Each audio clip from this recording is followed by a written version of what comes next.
Hey there, welcome to Business Breakthroughs. I'm your host, Neal DiPentino. So glad you could be with us today. Our guest, we got a great guest for you today. He has 20 years plus experience in business management, sales. He's worked with startups, staff development. He's helped a lot of different kinds of businesses with systems and strategies. We're going to get into that. He's also the author of a new book. We're going to talk about that a little bit.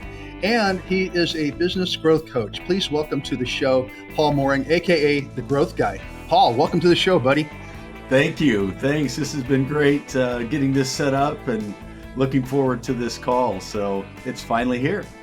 Fantastic. Absolutely. We were talking offline a little bit about, New Year's resolutions and kind of simplifying things. And we're going to get into this in just a little bit, but really your whole idea of business is basically making it simple and effective for the people that you work with. So, and we're going to talk a little bit more about that here in just a minute. But before we do, we'd like to find out a little bit about Paul and what Paul's all about. Sure. Well, I was born in no, just kidding. I won't go back that far. I set you up really good for that one, right? Or you set me up, one of the two. Yeah, right. I love it.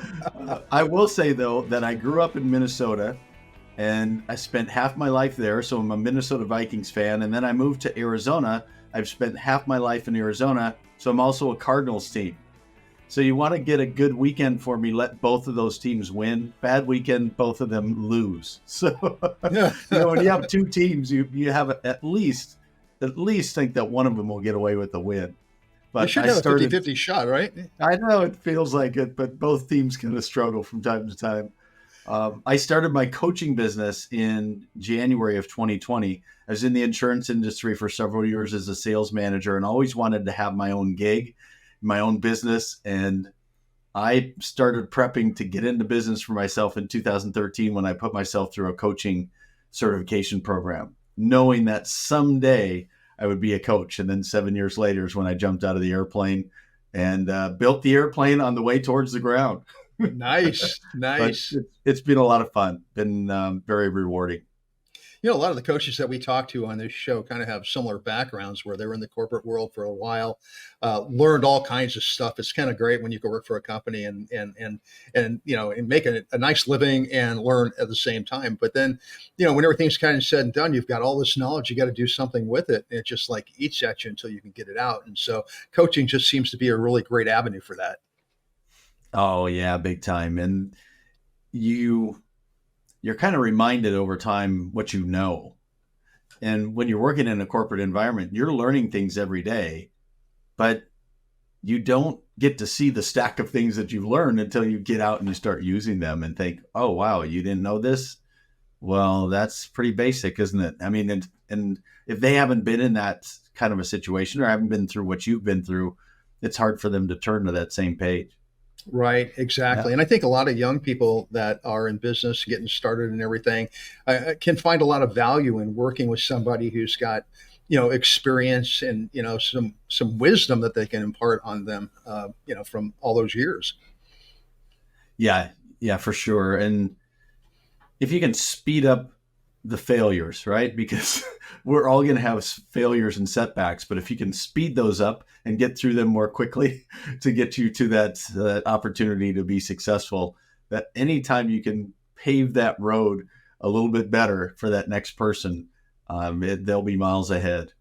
Absolutely. And you talk about, problems or trying to solve situations and that type of thing. Well, that's really kind of what business is all about. We're all about trying to find strategies to help solve problems, whether it be something as simple as creating a menu at a restaurant that is going to, that people are going to want to get them to come back more often. They want to eat your food. They want to talk about that type of thing, or something that's like totally way out there. That's way beyond my scope of thinking. But I mean, it could be really anything.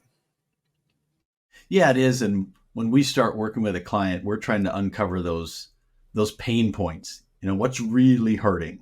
If you're a kid and you come in from the playground and you're crying to your mom and she looks down at you and sees that your knee is bloody, that's what we got to fix, right? And even though we're big kids, we have the same issues. We've got problems that are going on in our business, things that aren't going well, things that we'd like to repair. And a coach is a great way to help you get focused in on what you need to do to turn the corner and get that pain behind you, get the Band-Aid on, get the healing started so that you can move forward.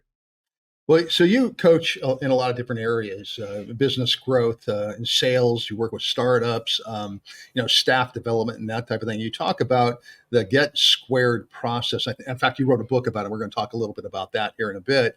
So, tell us a little bit about that process and what that's all about. Well, it seems to me that every successful person that's on that real high echelon of success has used goals to get there. Okay. But a lot of us, especially like New Year's Eve resolution type goals, a lot of us have done such a lousy job of setting goals that we just stop doing it anymore. People hate to fail. So instead of failing, if they can find an excuse not to even set that goal, then they don't have to worry about failing at that goal. Well, we try to turn that corner and help educate people on how to set goals in a different fashion.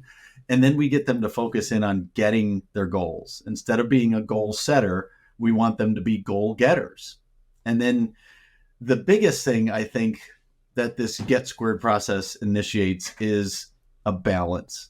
Because I would go to some business owners and they would put together this huge business plan, 35 pages. It's gorgeous. It's beautiful. They present through it and, oh my goodness, this looks like it's going to work unbelievably well for this year.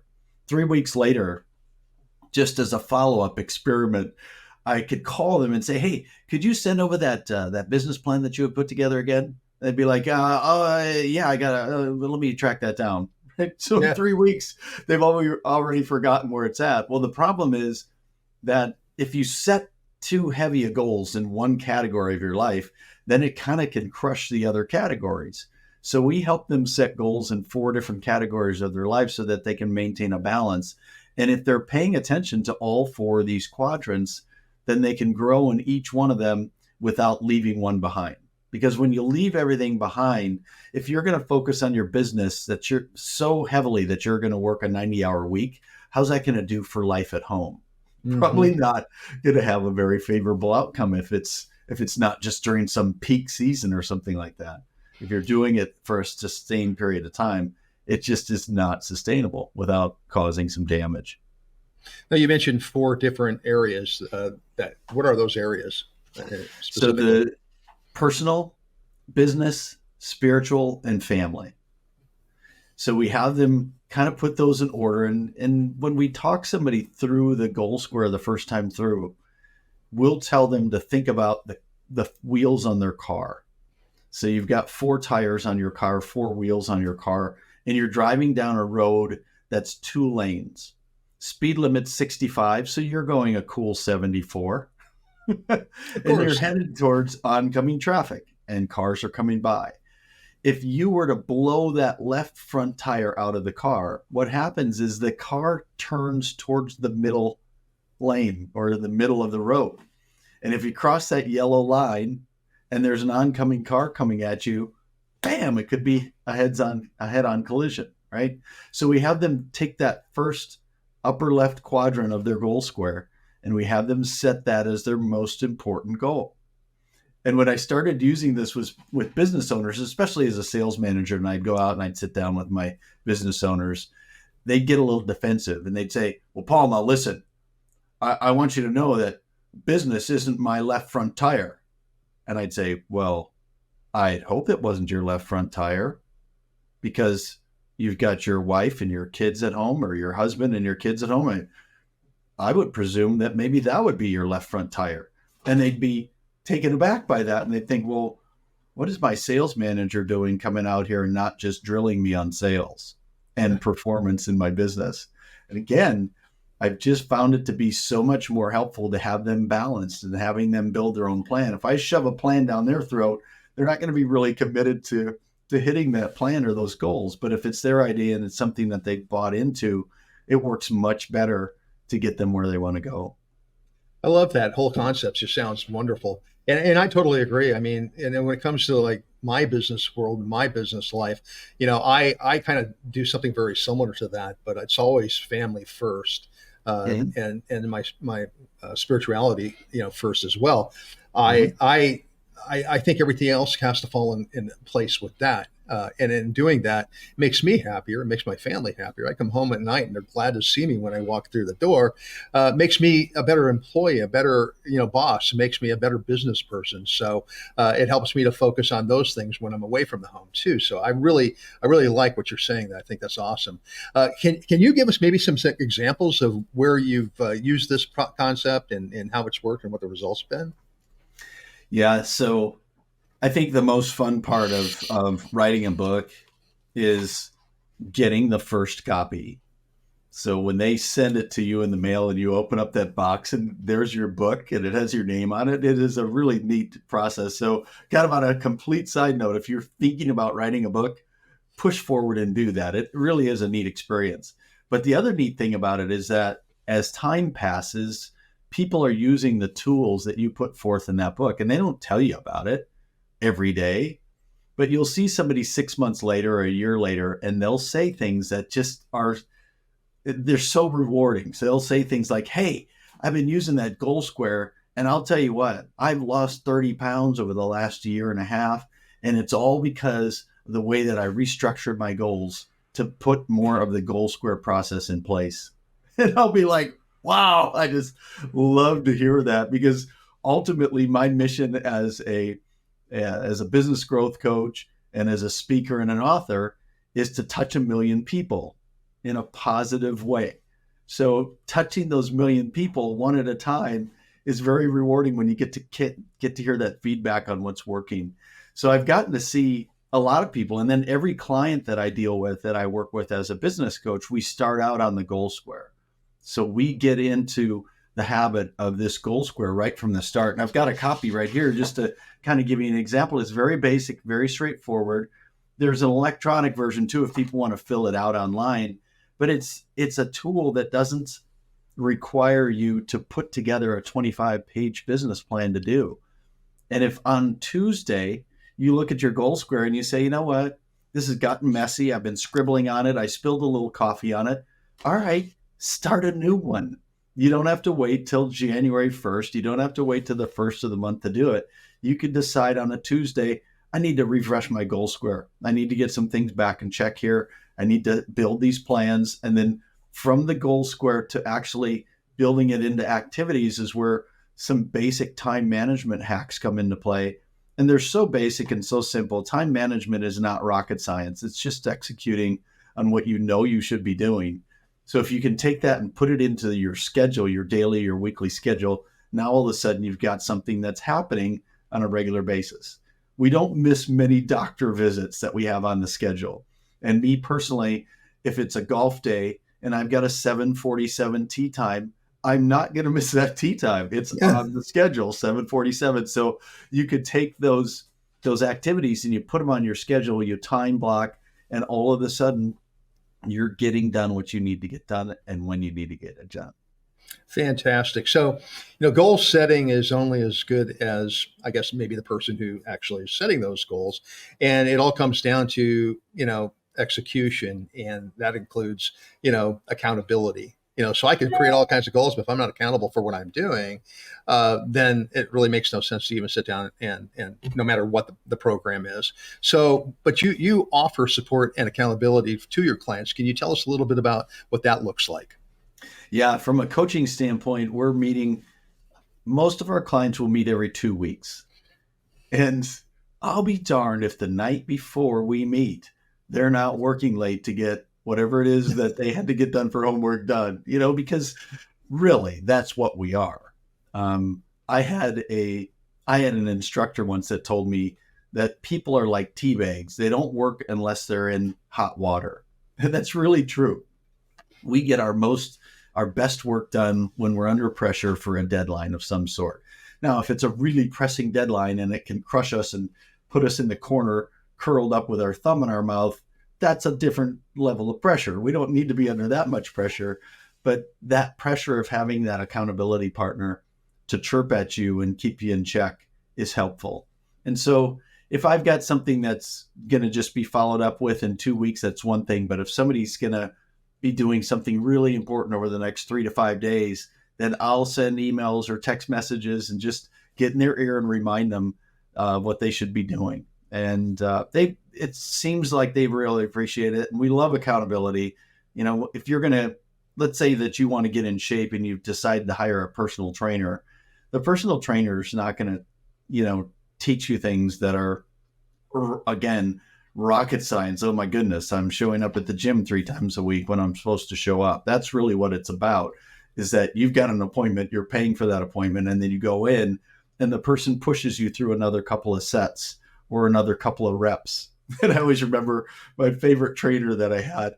He always made a point to get me ready to renew my training services or his training services. And we'd be in the gym and I'd be cranking through those last few sets and I'm dying. I'm looking at my watch thinking, please be over soon. and he'd kind of kneel down next to me while I'm in a puddle and he'd say, so do you think you'd work this hard without a trainer? And really, that's what accountability is all about. It's pushing you to do the things that maybe you don't want to do, but somebody can hold you to the fire on that. I think it's awesome. You're right. Everybody needs to have somebody to hold them accountable. I have partners in my business that hold me accountable, and I hold them accountable as well. And there's certain tasks that need to be done. There's certain goals that we have set as a company that need to be achieved, and we need to know where we are with that at any time. And I like what you were saying. I understand that people kind of do wait till the last minute, and under pressure, they seem to perform pretty quickly. I'm more of the kind of guy who likes to like that long-term type thing. I like to do it as, kind of have things ready as I'm going along. Do you work with clients that seem to, is everybody the same? Or do you have clients that work like I do? Oh, no, absolutely. We have clients that work like that. And if we can get them locked into their long-term vision, then what we try to do is get as many things as we can built into habits, so that the habit of doing X, Y, Z every single day just becomes natural to them. So they can do it while they're yawning, while they're sleeping, right? They're just going to get through those activities on a regular basis. We call those RPAs, revenue producing activities. And a lot of times, again, if we can get them really clicked and locked into their long-term vision, and then they bring that back and start developing these RPAs and developing them into systems that they're just executing on a regular basis, the result comes pretty predictably. But it has more of that long-term thought process that you've got going. That's the way I like doing it as well. I don't like things being events if I can help it. But human nature has people in that zone. And I think you develop out of that. Because when I was younger, I kind of enjoyed the pressure. So yeah. I would kind of put myself in these positions. And then when you miss hitting what you wanted to hit a few times, you think, well, if I would have prepared a little better, maybe that would have come out differently. So then you start making adjustments and you start getting wiser. And the best scenario is clockwork. These things are done and they drive you towards that goal that you're trying to hit. It sounds like a simple process. We were talking before we started the podcast, before the recording. My goal for this year, my New Year's resolution, is to simplify everything. Been knocking my head against the wall for many, many years. So it sounds like the process is really not super complicated. You don't have to be a rocket scientist, but you do need somebody that's going to help keep you accountable and kind of teach you the way. And that's really where you come in with your coaching. Yeah. And I would say one of the biggest things that we coach on is that, because we'll work with a lot of entrepreneurs, but we'll also work with C-level folks and try to help them develop themselves and develop their operations. One of the challenges that we see is that person is so good at what they do that they don't want to give it to somebody else. And you've heard the phrase, well, if you want to get it done right, you got to do it yourself, right? And now all of a sudden you're working 90 hours because you're the only one that you can trust to get things done. The people around you are eventually going to just let you do it because they don't want to work 90 hours, right? Right. But if you can chip away at that and start If your training program is good enough, you can train anybody to do what you do. Maybe that's just that 1 or 2% of the things that need to be done that have to be done by you. Everything else you can train other folks to help with. And that's that process that we put people through. We call it systemization, or systemania, excuse me, but it's really a systemization of their business so that they can get down step by step what it is that they do, then they can teach somebody else to do it. It takes other people way too long to learn if you're going to just show them over and over and over again. Mm-hmm. But if you can build it into a system, people can learn it quicker, and then you're off the hook on those things. And then you have to accept a slight level, a slight opportunity for growth, because that person isn't you. So you've got to expect a smaller level that will grow over time to get them to the point where they're proficient. And then they might get better at you in that particular task. And that's what you're really hoping for, is that you have talented people that can do it better. Right. So you really have to rearrange your, not rearrange, but your expectations need to change a little bit, because you're right. They're not you. They don't have the same maybe knowledge that you have. They may not have the same desire or passion that you do. So you kind of have to adjust for that. But by doing that, I think what I'm hearing you say is that they could build it up, and potentially could be another you, could be like a clone in some extent. Yeah, absolutely. And then some people will get stuck on, well, nobody can do this, so I'm just going to do it myself. Well, wait a minute now. What if somebody could do 50% of this? Are you telling me you can't teach them to do this part of it? Seriously? I mean, get them doing just that part, and it cuts part of your work out. And then you start getting comfortable with that. You build the system. And now, even if they're handling 90% of that task, but you've got to handle the 10%, you've taken 90% of it off of your plate. Yeah, it gives you time to do more important things like that 747 golf tee time. The golf tee time, right? So let's talk a little bit about your book. We're getting close to the end of our time together. I want to make sure that we touch on that. The name of the book is The Get Squared Process. It's kind of what we've been talking about. Talk a little bit about that. And what was your motivation to write that? Well, I had a buddy of mine that wrote a book. His name is Jeff Hastings. He wrote a book, an insurance book, back in like 2001. And I thought to myself, wow, I would really love to write a book. How did this guy write a book? This is just not fair that he's got a book and I don't have a book, right? That's 2001. But because I'm always trying to focus on spending my time at revenue producing activities, the book could never rise up to the level of importance to actually write it. And then COVID hit. So I started my business in January of 2020. I went to 26 networking events in the first month. COVID started shutting those down. I think by the end of February, I had maybe 3 to 5 networking events that I attended. I wanted to go speak to build my business. So I had a speaking gig in early February, had another one scheduled for late February, canceled. I'm like, what am I going to do with all this extra time? So I sat down and said, all right, how about you write a book?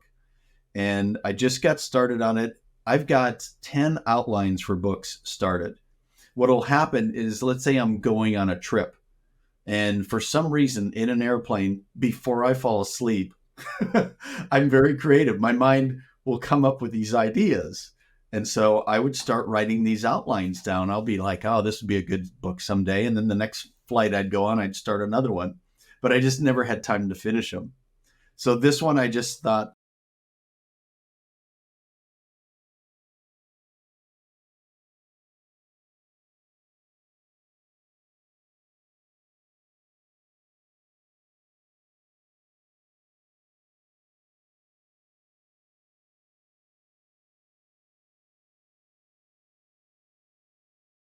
so the reason why I wrote the book is because COVID hit in January of 2020, and so did my business start in January 2020. So I went to 26 networking events that first month. By February, March, they were all gone. I was speaking to help grow clients. I got one speaking gig in, and then the next one got canceled, and those were gone. And all of a sudden, I had all this time on my hands, and I thought, what am I going to do here? So the book became an idea. I had 10 outlines written, and I just decided to myself, all right, let's pick one outline and let's go with it. So I took that outline for the goal getting process that I use with my business owners since 2003 or 2004. And I had really perfected it over those years so that it was like my own little science that I use with my business owners.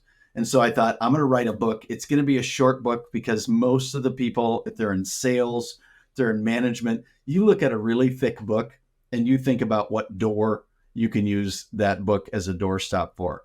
So I built the book so it can be read in a very short period of time. But then if you implement the ideas in the book, it'll take some more time to get those things synced in. But if you do it, if you use it and you run with it, it'll make a big difference in your life. And I have found over and over again, it helping me, but also helping other people. And I just find that very, very rewarding to see that happen. And what I like about that the most, I think, is I hear, there's a lot of far-fetched concepts and stuff on the internet. I mean, you can pretty much, plug any keyword in, you're going to find something that's somewhere somebody's helping you make $1 million while you're tying your shoes.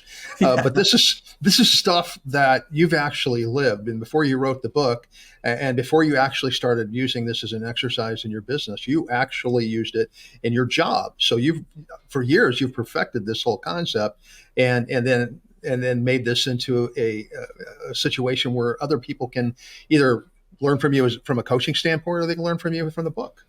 I think it's great. Yeah. And again, kind of going back to what I was saying earlier, that the most successful people have goals.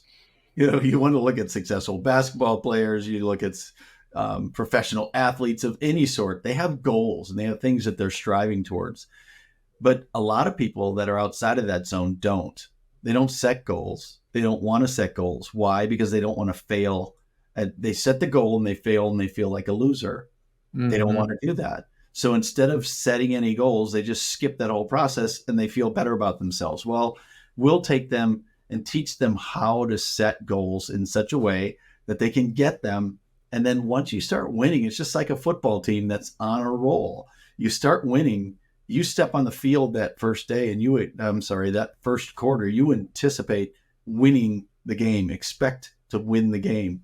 So once you start making some of these goals come true, you start getting your goals, you build all kinds of confidence, and you can get on a roll and make some really great things happen. Then that spreads down to your team members if you got them as well. So that's where it really comes in handy, is you take the concepts and you start rolling it down to your team members. And now all of a sudden you've got a whole group of goal getters instead of goal setters that set their goals and forget them in 3 days. Outstanding. So listen, we have come to the end of our time together. Unfortunately, this is all really good stuff, and I really appreciate you being on the show. But before we go, we want to find out how we can get our hands on your book and how we can get in contact with you to find out more about you. Yeah, the best way, my website is spaulmoehring.com, and you'll find a link to find the book on there. The book is also on Amazon. It's in Barnes & Noble as well. But spaulmoehring.com is the best way to go, and you'll find ways to contact me on there as well. Outstanding. Well, again, thank you. You're a wonderful guest. Look forward to talking with you more down the road and everything. But that is our show for today. And folks, thank you so much for joining us. Business Breakthroughs is sponsored by Titan Media Works. Check us out at titanmediaworks.com. That's work spelled WORX. And also check out all of our other great hosts on the Small Business Delivered Network at smallbusinessdelivered.com. Until next time, have a great day. We look forward to seeing you again. Bye-bye.